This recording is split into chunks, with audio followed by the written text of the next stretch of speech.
Ladies and gentlemen, Violent Games here. Today I'm going to be discussing some things with you on this piece of paper that I wrote out so I don't forget what the fuck I'm talking about. That happens a lot in real life, so I'm sorry. Without further ado, I'd like to get into my first, second, third, and fourth point, but let me go over them with you real quick. First, I want to talk about console wars. You know, just kind of the theme in general. How do I feel about that? You know, outrage culture stuff. You know, that goofy stuff. Second thing I want to talk about is how I feel about the current console generation, that being the Xbox One and the PlayStation 4. Then I want to move on to how do I feel about them making this new, wave of consoles this soon and saying that they're upgraded versions of the 4 and the Xbox One. And then I finally want to get into comparing those two consoles specifically, you know, apples to apples, that sort of thing. So let's get started. How do I feel about console wars? And what exactly is console wars? Basically, it's PS4, there's a community of PS4 players and a community of Xbox One players that like to argue with each other over which platform is better. And a lot of it devolves into very unconstructive arguments that are kind of outlandish and ridiculous. And I have been exposed to this in my life at one point in time when I was kind of on the lower end of it at the time. And that was during the Xbox 360 and PlayStation 3 era. Now, I think the console wars does prove the concept that people will argue over fucking literally everything. If you like the color blue over the color green, there's a community fucking arguing about it on the internet, right? And it's being blown way out of proportions. Like, people are fucking fighting in the streets and no, it doesn't go that far, but you know what I'm saying. Like, it's kind of obnoxious. So the example that I have to bring up from real life was that in high school, I wasn't a very popular kid. Spoiler alert, I'm not that cool. But hey, I can hold my own in a conversation, so toot my own horn. Might as well, since I'm on the internet and I can act cool behind a screen and shit.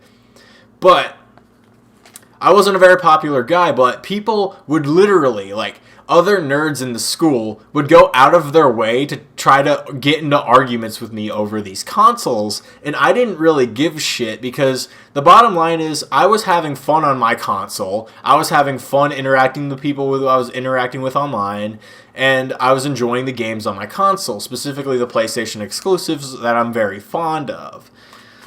So people who never would speak to me in the past, people who didn't even know who the fuck I was, would go out of their way and talk to me if I said anything about PlayStation. They'd just be like, oh, Xbox is better. I don't know where this mentality came from. I don't know if there was some influential YouTuber at the time that was promoting this type of discussion where people just say, oh, this is better. I don't understand that. And I'm not saying that the PlayStation 3 didn't have issues. It did have issues. The controller was overly compact. The analog sticks were annoying-ass mushrooms. It was very uncomfortable to hold. The online service was subpar, but at the same time, you weren't paying for it, so I guess that's kind of a 50-50, actually. But, you know, that's just a little gripe here and there. So that's just kind of how I feel about the whole console war thing. It's just goofy. I think that we as consumers should be able to just talk about video games and enjoy the console that you're on. It should never be an issue that you get upset over. And people would get upset over it if I were to dispute them or if I said something positive about PlayStation, oh, it was immediately invalid because PlayStation. No, that's silly. If I can concede a point to your point of view, why can't you concede a point to mine if it's honest enough? I don't get it. There's nothing a part of the console that personally involves you. You didn't make it. You just bought one. And I guess people want to validate everything they do in life. And if you don't validate everything they do in life, they get upset with you. But I don't know. Just be wary if you're talking to fanboys, I guess. But I don't see the problem. I've been a PlayStation fan for a long time. So let's talk about the current console generation, that being the PlayStation 4 and the Xbox One, and how that generation has fared, in my opinion. And bluntly, I'm going to open with the God's honest truth in that it's kind of the conclusion as well, if you want to take it from that, is that this console generation is the most underwhelming console generation of all time. This console generation, guys, I almost quit playing video games. It was that bad. All of the titles I was playing were either kind of good or subpar. Yeah, there was a few hits here and there. Like, for me, it was like Bloodborne and Alien Isolation. Those were, like, my favorite games for, like, I think, like, last year or the year before, something like that. So I played those games, and after I beat those games, I was like, fuck, I'm bored. And I played more violin during this period of time. And the only reason I actually kept playing video games and I didn't quit was because of Overwatch. Overwatch actually saved me, like, when it came to leaving that hobby of playing video games. And I made a YouTube channel on it, so I guess it kind of worked out. And I get to talk with you guys every now and again. It's fun. So I'm glad Overwatch exists, but the reason that Overwatch reinvigorated my passion was because it ran good and it was a very polished game. And the problem with this console generation is that no game feels polished. All of them run like shit. Like, every game, like, think of any AAA game that's came out recently, probably runs at 30 frames per second and, like, runs like shit. Like, the last AAA game I think I played was Uncharted 4. Uncharted 4, which is probably going to be up on screen, by the way, runs like shit in comparison to Overwatch because it runs at 30 frames per second. Now, Uncharted 4 doesn't dip from 30 frames per second, so I can at least applaud Naughty Dog for at least keeping the 30 frames per second. Hell, most games nowadays don't run at 30 frames per second consistently. For example, Fallout 4 has a lot of frame rate dips. Assassin's Creed Syndicate, lots of frame rate dips. Until Dawn, lots of frame rate dips. Bloodborne, a massive amount of frame rate dips and online latency. Like, it's like nothing runs half as good as it did on the older consoles. Like, the older consoles, they made games that ran consistently. And I don't understand why the goal for this generation wasn't to have higher performance in video games. Instead, just focus on gimmicky-ass graphics and shit. I'm so lost when it comes to that. I really am. But, I mean, I can't really beat the dead horse anymore, so I'm going to move on. So let's talk about my feelings on them making new consoles so soon in the life cycle of these consoles. I'm okay with it. And the reason I'm okay with it personally, and this is completely anecdotal, is because I'm ready to move on from these fucking consoles. Like, this is the worst console generation I've ever been in. I want it to be over. And I want the next product to be more definitive, and I want the focus to be on performance. Now, am I going to get that? Who knows with, for some reason 4K gaming being a focus for these new consoles. I think that's really stupid, especially because the modern consumer doesn't even have a 4K television yet. Like, most people I know do not have 4K televisions, so I don't know who the fuck they're trying to sell that gimmick to. It's beyond me. In fact, I highly doubt, given the specs that the PlayStation 4 Pro released, that they can even run at 4K. But I'm starting to get off my topic. But I am excited that they are making the new consoles in general because we need one.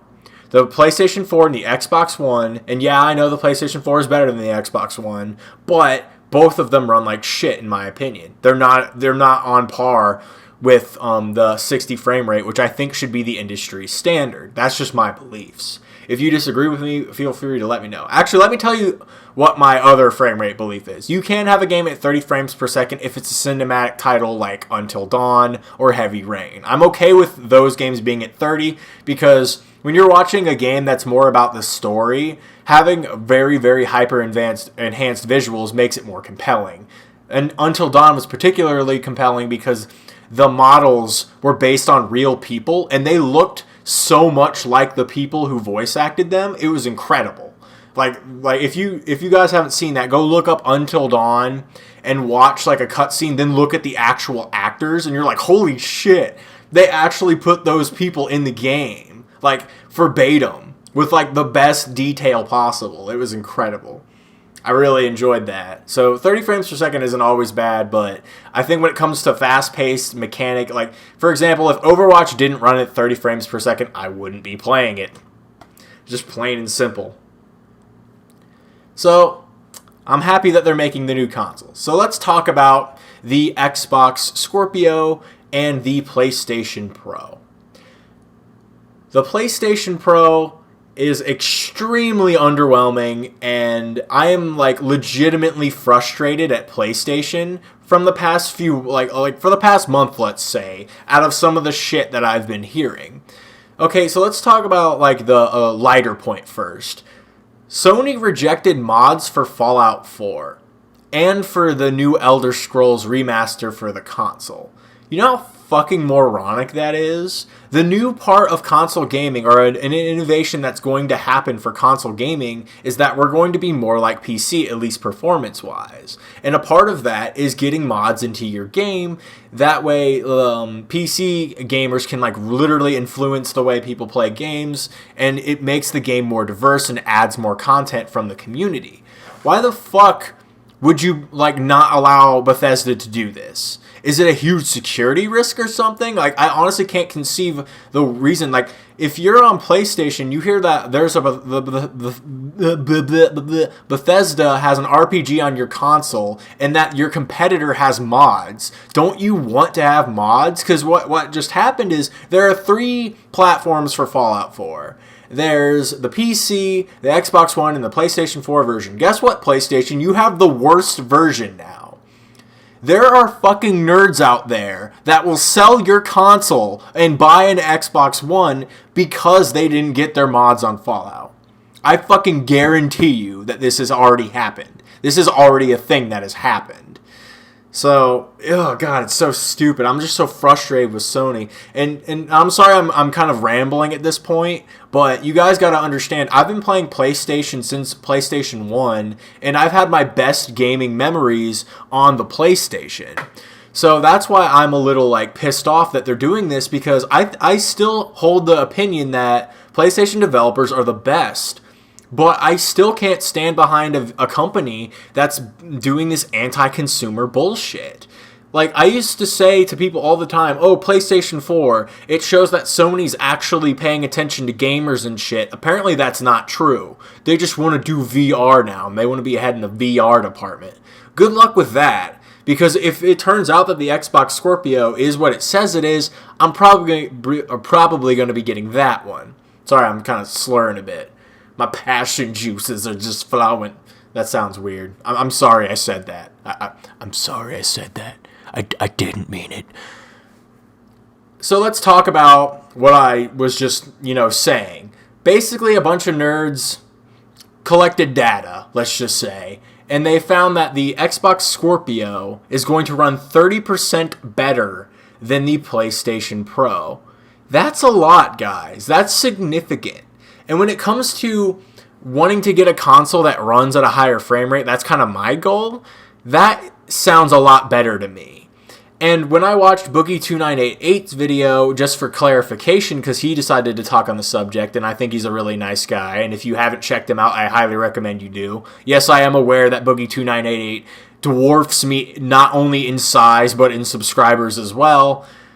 I still love the guy. I think he's the sweetest guy on the internet, and I will promote him.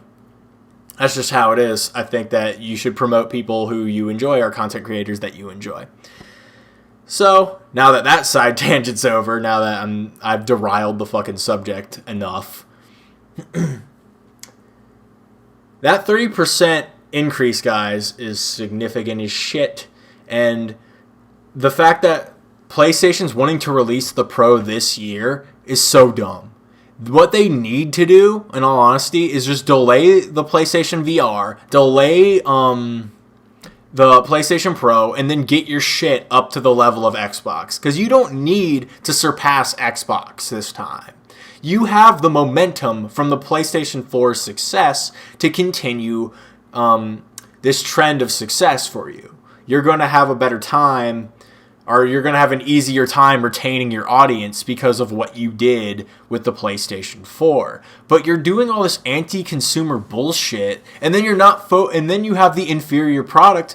I'm sorry. I think this is a big-ass blunder, to the point where if what they're saying is true, again, about the Xbox Scorpio, I'm going to be switching consoles by the end of next year. That's just where I stand. I think the Xbox Scorpio's premise is even better than the PlayStation's. So what is the premise for the PlayStation on, or what is the premise for the PlayStation Pro? They want 4K gaming graphics and they want to improve the experience for VR. No one's adopted adopted VR en masse yet. No one has, and no one owns a fucking 4K TV. At least, like, not a lot of people do. Why is this your marketing ploy? It's fucking stupid. It's beyond retarded. And here's the thing: your competitor is probably going to have those things on their launching console too. So what does that leave you with? It leaves you with the PlayStation being the inferior experience. And when you have an inferior product, I think people are going to lean more towards the better product because it's going to make their game better. If developers know, I'm pretty sure developers know that 60 frames beats 30. And a better running console is going to represent their game better. So, I don't know, guys. It's not looking good for PlayStation. That's all I can really say. And that's kind of how I have to leave, or that's the kind of the note I have to end on, in all honesty. I just wish it was a different circumstance because, again, I love PlayStation. I've had amazing experiences on it. And now they're making all these anti-consumer bullshit decisions, and I'm not going to stand for it. I'm not that type of person. Anyways, guys, let me know what you think about the PlayStation 4 Pro and the Xbox One Scorpio. Let me know if you're going to get either of the two, and if you are getting one of the two, I definitely want to hear how your experiences go on that console and if it's any better. I think the Scorpio isn't coming out till like late next year, but the Pro is apparently coming out this year. So do keep me posted if you get one of them or if you're getting both. I kind of want to know because I'm legitimately curious. Also, leave your thoughts down below about this topic in general. Which one are you thinking about getting? Are you going to get a new one? Or are you just going to keep your old consoles? Let me know. Anyways, thank you for watching if you did. If you're new to the channel, you can subscribe. And if you're returning, I love you and peace out.